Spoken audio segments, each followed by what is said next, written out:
Somebody was saying to me yesterday, it's so complicated getting a job these days in 2025. And it is, it's true.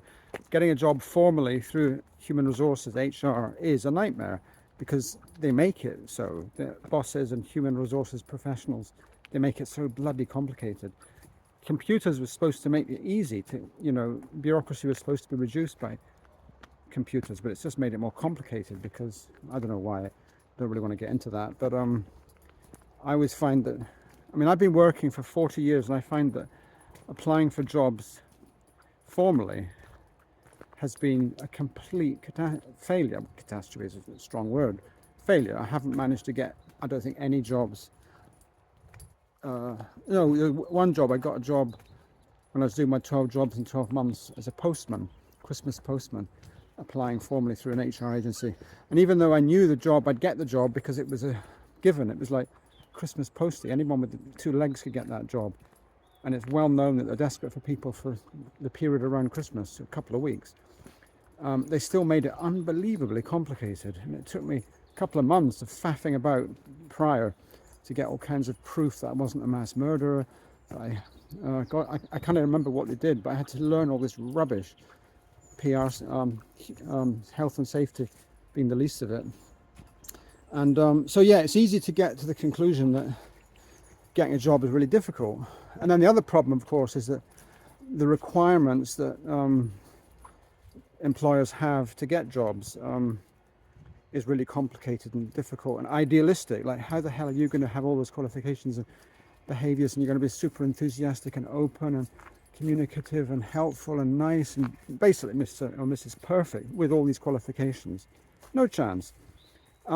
But what you have to realize, it's really important, young people especially realize this because it is just a lot of bullshit, is that what they're doing, what these HR people are doing, is that they're writing down what is the ideal, what would we really like to have in this employee.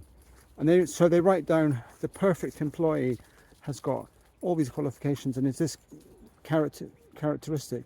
And they know perfectly well they're not going to get that person. It doesn't have to do with whoever they can get. And I know this because I found this out the hard way. I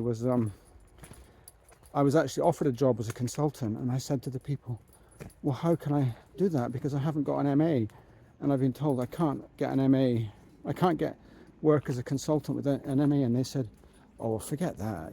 You've got experience of doing stuff in Romania and Eastern Europe. That's much more important than some stupid qualification. I said, well, yeah, I agree with that. Great.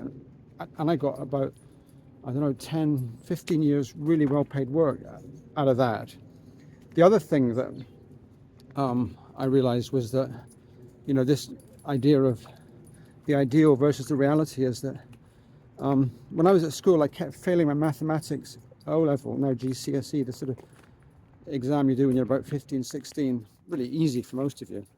I was doing this exam 3 or 4 times. I kept failing because I just did not get maths. What the hell is this all about? Anyway, and I kept getting told, you've got to get maths, you will not be able to go to university. Anyway, what happened? I applied for university.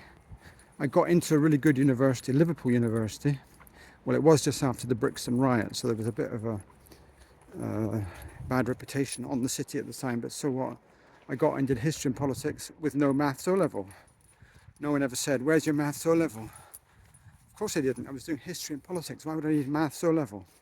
But it's just one of these things that you get told you need, and it's an ideal. And all young people should know this, that you don't need all this stuff. It's just an ideal. They'll take whoever they can get. And if you speak to employers, they're always complaining about the low quality of staff. They can't get the staff, they can't get the applicants. It's such a grim world. So in conclusion, employers have an equally negative view of the whole thing.